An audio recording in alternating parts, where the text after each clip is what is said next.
श्री सद्गुरु महाराज की जय। श्री सद्गुरु महाराज की जय।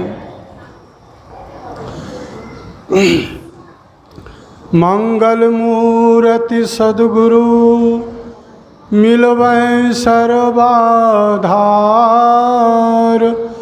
मंगलमय मंगल करन बिनवो बारंबार। धन्य धन्य सद्गुरु सुखद महिमा कही न जाय। जो कछु कहूँ तुम्हारी कृपा मोते कछु न बसा। मेरा मुझ में कुछ नहीं, जो कुछ है सब तोर। तेरा तुझको सौंपते क्या लागेगा मोर। अव्यक्त रूप में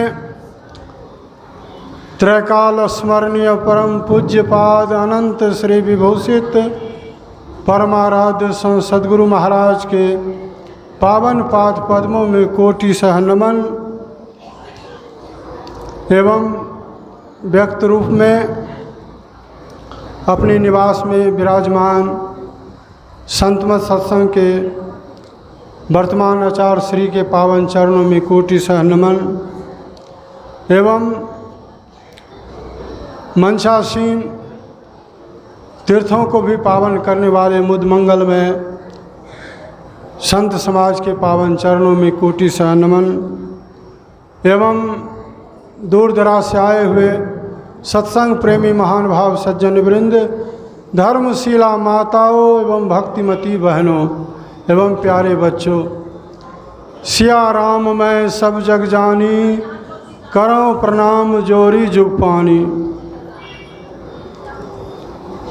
अभी रविवार का साप्ताहिक सत्संग हो रहा है और इस सत्संग में रामचरितमानस सारस्वतिक सप्तम सोपान उत्तरकांड का पाठ सुना, जिसमें काकभूषुंडी जी महाराज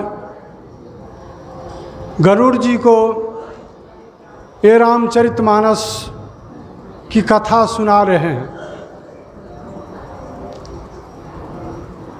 पहला संवाद ये है वक्ता श्रोता, और एक ही नहीं है, दूसरा भी है। रामचरितमानस में भगवान शंकर भी वक्ता हैं और माँ पार्वती श्रोता है, और तीसरा भी है। तीसरा कौन है? तीसरे हैं याज्ञवल्क्य जी महाराज, और श्रोता कौन है? भारद्वाज ऋषि।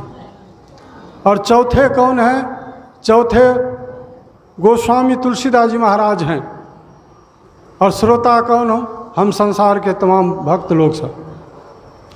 इस तरह से चार संवाद है। तो यहाँ पर काकभूषुंडी जी महाराज जो काक शरीर में थे, वो सुना रहे थे गरुड़ जी महाराज को। क्या सुना रहे हैं? कहते निज अनुभव अब कहूँ खगेशा, बिनु हरि भजन न जाहि कलेशा। काकभूषुंडी जी महाराज कहते हैं, हे गरुड़ जी, मैं अपना अनुभव कहता हूँ। मैं अपना यही अनुभव है मेरा कि जब तक कोई हरि का भजन नहीं करेंगे, परमात्मा का भजन नहीं करेंगे, ईश्वर भक्ति नहीं करेंगे, तब तक संसार का जो क्लेश है वह निःशेष नहीं हो सकता, कभी नहीं। दूसरे जगह भी काकभूषुंडी जी महाराज गरुड़ जी को सुनाते हैं। क्या कहते हैं? कि राकापति खोरस वही तारा गण समुदाय सकल गिरिन दबलाइय बिनु रवि राति न जाय। ऐसे ही बिनु हरि भजन खगेसा मिटहि न जीवन केर कलेसा। यहाँ भी कहते हैं काकभूषुंडी जी महाराज कि रात में जो है रात्रिकालीन राकापति कहते हैं चंद्रमा को। चंद्रमा जो है 16 कलाओं से रात में उग जाए। 15-16 दिनों का जो पक्ष होता है, पूर्णिमा के दिन पूर्ण गोलाकार चंद्रमा और अमावस्या के दिन तो उगता ही नहीं है। और इस तरह से अमावस्या के बाद जरा सा हसवा की तरह और उससे बड़ा इस तरह से पूर्णिमा के दिन पूर्ण गोलाकार। यही 15-16 दिनों का जो चंद्रमा का आकार है 16 कलाओं से कहते उग जाए, सारे के सारे तारे उग जाएं और जितना संसार में जंगल पहाड़ है सब में आग लगा दी जाए। पहाड़ पर जंगल भी होता है, उस जंगल में आग लगा दी जाए, कितना प्रकाश होगा देखिए। और कहते आधुनिक काल के जितने भी प्रकाश के यंत्र हैं सबको जला दिया जाए। आजकल जानते हैं, आजकल क्रिकेट जो खेलता है दिन में तो खेलता है, रात में भी खेलता है, लेकिन इतना प्रकाश किया जाता है, इतना प्रकाश किया जाता है कि दिन के ही जैसा हो जाता है और आसानी से क्रिकेट खेल लेता है। तो वही कहते कितना प्रकाश हो गया रात में, लेकिन बिना सूर्योदय हुए क्या रात्रि जाएगी? दिन होगा? कभी होगा? कभी नहीं हो सकता। जब तक सूर्योदय नहीं होगा तो रात्रि नहीं हो सकता, रात्रि नहीं जा सकती, दिन नहीं हो सकता। उसी तरह से कहते हैं काकभूषुंडी जी महाराज, हे गरुड़ जी, उसी तरह से जीवन में कुछ कर लीजिए, कितनों एड़ी चोटी पसीना बहा लीजिए, कुछ कर लीजिए, कुछ जमा कर लीजिए, लेकिन जब तक हरि का भजन नहीं करेंगे, परमात्मा का भजन नहीं करेंगे, संसार का क्लेश मिटने वाला नहीं है, हरगिज नहीं। इसलिए ईश्वर की भक्ति करनी पड़ेगी, तभी कल्याण होगा हम लोगों का। और संसार क्लेश से भरा पड़ा है, संसार में क्लेश ही क्लेश है। लेकिन कितने लोग कहते हैं कहाँ संसार में क्लेश कहाँ है, संसार में दुख कहाँ है, यहाँ तो संसार सुखालय है, सुख ही सुख है। लेकिन कौन कहता है संसार को सुखालय? कहते अन्य विचार रमणीय संसार भयंकर भारी। कहते हैं संसार रमणीय है, अन्य विचार रमणीय संसार भयंकर भारी। जो विचार नहीं करता उसके लिए संसार रमणीय है, नहीं तो जो विचार करता है उसके लिए भयंकर भारी है, दुखदाई है। संसार दुखालय है, यहाँ कोई सुखी नहीं है। कबीर साहब ने तो कहा तंधर सुखिया कोई नो देखा, जो देखा सो दुखिया हो। उदय अस्त की बात कहत है सबका किया विवेका हो। घाटे बाढ़े सब जग दुखिया, क्या गिरही बैरागी हो। सुखदेव आचार्य दुख के डर से गर्भ से माया त्यागी हो। कहते सुखदेव मुनि दुख के कारण से संसार दुखालय है, माता के गर्भ से निकलते ही नहीं थे, जन्म ही नहीं लेते थे। 12 बरस का हो गया। अब 12 बरस का कोई बच्चा हो जाए माँ के पेट में, माँ को क्या कितना दुख होगा, माँ को कष्ट होने लगा। तब उसके पिताजी ने, व्यासदेव मुनि ने कहा रे तुम क्यों माँ को दुख दे रहे हो, कष्ट दे रहे हो, जन्म लो, बाहर आओ। नहीं पिताजी, बाहर में दुख ही दुख है, माया है, हम नहीं जाएंगे। कहा ठीक है, संसार में दुख ही दुख है, माया है, लेकिन माया से छूटने के लिए, दुख से छूटने की निवृत्ति भी तो है, बाहर आओ। तब पिता का आदेश पर वो जन्म लिया और जन्म लेते ही कहते माता पिता का मुख भी नहीं देखा, सीधे जंगल की ओर चला गया और भगवान का भजन करने लग गया। वही कहते सुखदेव आचार्य दुख के डर से गर्भ से माया त्यागी, गर्भ से ही माया का परित्याग कर दी। तो संसार दुखालय, यहाँ त्रैताप है, मानस रोग है, त्रैताप दैहिक दैविक भौतिक ताप है। देह में कोई रोग हो जाता है, देहांग व्याधि मंदिरम, बहुत तरह का रोग, पहले रोग होता था संक्रामक रोग, हैजा, चेचक, तपेदिक, अतिसार, कौन कौन रोग होता था। गांव का गांव सुना हो जाता था, पुराने आदमी जानते होंगे, मर जाता था। इधर भी संक्रामक रोग आ गया, कोरोना वायरस, छुआछूत की बीमारी। उस पर तो कहते नियंत्रण पाया गया है, लेकिन अभी भी बीमारी नहीं है, सो बात नहीं, अभी भी बीमारी है, बहुत बीमारी है। कौन रोग आ जाएगा शरीर में पता नहीं। हजूर कहते थे महर्षि संत से भी परमहंस महाराज, जिस प्रकार से कि चोर जो है अंधेरी रात में छिपे रहते हैं, मौका पा करके चोरी कर लेता है, उसी तरह रोग जो है ना इस शरीर में छिपे हुए, कब भोग भोगा लेगा इसका ठिकाना नहीं, कब कौन रोग आ जाएगा इसका ठिकाना नहीं। तो शरीर में रोग होना यही दैहिक ताप है, भौतिक ताप है, भूत से कष्ट होना नहीं, कोई प्राणी से कष्ट होना, कुत्ता काट लेता है, सांप दंश कर लेता है, इस तरह से।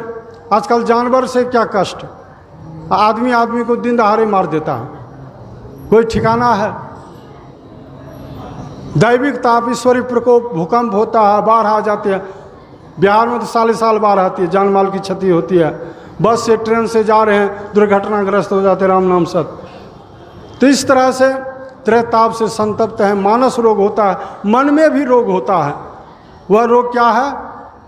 छठ विकार के शिकार होते, काम, क्रोध, लोभ, मोह, मद, मात्सर्य या छठ विकार के शिकार होते हैं। इसके बेग में बह जाते, पाप हो जाता। पाप का बाप आएगा एक दिन, भोगाने के लिए नरक ले जाएगा, यहाँ भी दुख होगा। इसलिए छठ विकार जो है के शिकार होते रहते। तो इस तरह संसार में दुख ही दुख है। सबसे बड़ा दुख गुरु महाराज ने बताया, सबसे बड़ा दुख क्या है? आना जाना संसार में, आवागमन श्रम दुख दूजा है नहीं जग में कोई। इसके निवारण के लिए प्रभु भक्ति करनी चाहिए। आवागमन का नाश हो जाए, जन्म लेना मर जाना, पुनरपि जननम पुनरपि मरणम पुनरपि जननी जठरे सैनम, बार बार जन्म होता है, बार बार मरण होता है, बार बार माता के जठराग्नि में आते। यही सबसे बड़ा दुख है, आना जाना। यह छूट जा, कैसे छूटेगा? संसार में आएंगे तभी न कोई दुख होगा, तो संसार में आएंगे ही नहीं तो कोई दुख नहीं। तो इसलिए सबसे बड़ा दुख जो है आवागमन का चक्र है। यह कैसे छूटेगा? तो गुरु महाराज ने कहा प्रभु की भक्ति करनी चाहिए, प्रभु की भक्ति करें। तो इसलिए हम लोगों को चाहिए प्रभु की भक्ति करने के लिए, ईश्वर की भक्ति करने के लिए सदगुरु से सदयुक्ति लेके, भजन भेद लेकर के एक नाम का जप, दादू सृजनहार के केते नाव अनंत, चित्त आवे सो लीजिए यों साधु सुमरे संत। एक नाम का जप करें और नाम संबंधित जिसका हम जप कर रहे थे उसके नाम संबंधित रूप का ध्यान करें, हुबहू देखें। और जब भी ऐसा करें, जप रहे जापक रहे, इसके बीच में कुछ नहीं रहना चाहिए, तब अच्छा ध्यान करते हैं।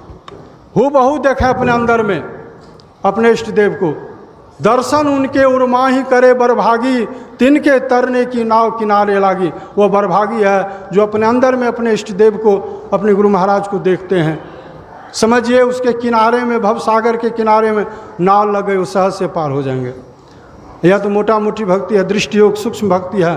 देखने की कला से देखें, अपने अंदर में प्रकाश देखेंगे। दो नयन बीचों बीच सन्मुख एक टक देखत रहो, आप हुआ बिंदु झल के पट गिरा निरखत रहो। देखने की कला से यदि देखेंगे, लेकिन हम लोग देखते हैं एक टक से, आंख बंद करके देख रहे हैं, एक टक से देख रहे हैं अंधकार में, लेकिन देख नहीं पाते। मन चंचल हो जाता है, मन में संसार की बातें आ जाती है ख्याल, तो देखना बंद हो जाता है, एक टक से नहीं देख पाते। दोनों दृष्टिधार एक हो जाएगा तो बिंदु उदय होगा, प्रकाश हो जाएगा। प्रकाश जहाँ वहाँ शब्द भी है। बिंदु में तह नाद बोले रैन दिवस सुहावनम, बिंदु में नाद है। और नाद साधना करेंगे, नादानुसंधान करेंगे, चौथी क्रिया, तो सार शब्द को पकड़ के सार शब्द परमात्मा से मिला देगा। परमात्मा को जानेंगे, परमात्मा ही हो जाएंगे। लाली देखन मैं गई, मैं भी हो गई लाल।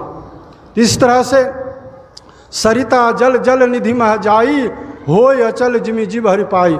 जिस प्रकार से कहते हैं सरिता यानी नदियाँ जो है, घाघरा, गंडक, बूढ़ी गंडक, बागमती, कमला, कोसी, जितनी भी नदियाँ हैं, बहते बहते यदि समुद्र में मिल जाती है तो वह नदी नहीं कहलाती, समुद्र कहलाता है।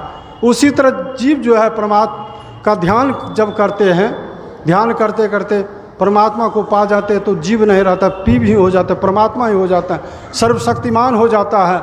और उसका आवागमन का चक्र जो है, सब दुख दारिद्र जो है वह सब सदा के लिए मिट जाता है, आवागमन का चक्र। तो यही ईश्वर भक्ति है। हम लोगों को जान करके सदगुरु से थोड़ा थोड़ा करेंगे तो यही लोग परलोक दोनों सुखमय होगा, हम लोगों का कल्याण होगा।